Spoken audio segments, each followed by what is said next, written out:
This is Explain Me More. In the realm of high-profile legal battles, some cases reach a definitive verdict after intense courtroom drama.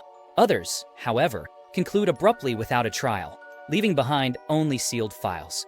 And in those rare instances, those files matter far more than any trial ever could, as they hold the unfiltered records of events and decisions.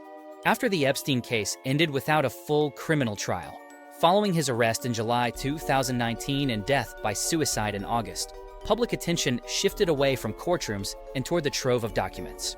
Because when accountability stops early, as it did here with no prosecution of potential co-conspirators beyond Ghislaine Maxwell, paperwork becomes the only public record left behind for scrutiny.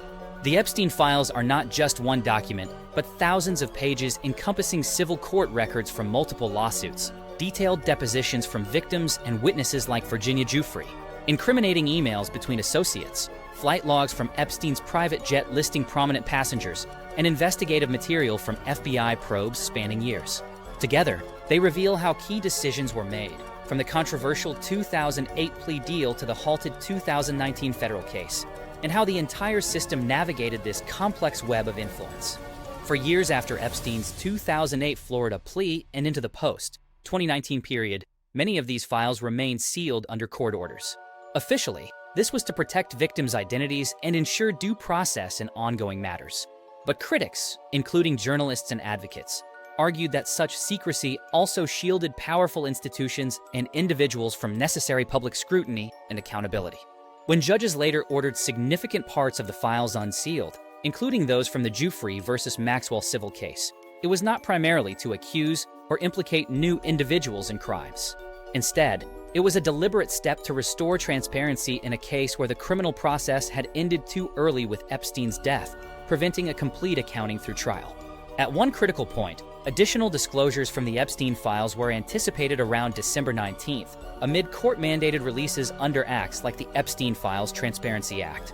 That specific date became deeply symbolic, underscoring just how intensely the public was monitoring every detail of what information would be released and what might remain hidden.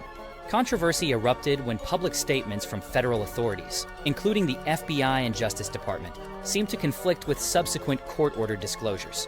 Officials had repeatedly stated that no comprehensive client list ever existed, yet the unsealed court records indicated that extensive investigative material, including names from flight logs and depositions, had indeed been collected over years.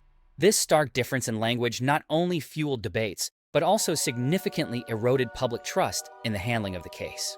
Regarding Donald Trump, public records, including flight logs and social event photos, confirmed social contact with Epstein in the 1990s and into the early 2000s, as they frequented parties and properties together. Trump has publicly stated that he cut ties well before Epstein's first conviction, citing a falling out around 2004 and banning Epstein from Mar-a-Lago after a 2007 incident involving a member's daughter. Importantly, no evidence in the files has linked him to Epstein's criminal activities. Media outlets later reported that Trump's name appeared in a birthday album prepared for Epstein, featuring what looked like a handwritten message and a simple drawing attributed to him. Trump has firmly denied authoring it, rejected any suggestion of deeper involvement, and emphasized his early break from Epstein. Notably, this material, like other mentions, has not been connected to any criminal conduct in the investigations.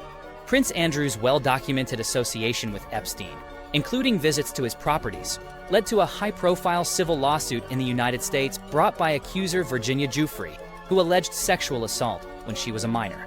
In February 2022, the case was settled out of court with a substantial payment, but without any admission of guilt from Prince Andrew, who has consistently and vehemently denied all the allegations. The Epstein files matter profoundly because justice does not belong to a select group of the elite or powerful. It belongs to everyone equally. When trials never fully materialize, as in this case halted by Epstein's death and limited to Maxwell's conviction, documents become the only avenue for the public to peer into how power was wielded and protected. They detail who was questioned thoroughly, like some associates, and who seemingly wasn't, despite connections. They mark precisely where accountability stopped short. Knowing what's truly in these thousands of pages, from flight logs to depositions, isn't mere curiosity or a hunt for blame. It's fundamentally about verifying whether the same rigorous standards of investigation and transparency apply universally. Because true justice only functions when no one, no matter how connected, wealthy, or protected, is exempt from examination. And that enduring principle is precisely why the Epstein case still resonates so powerfully today.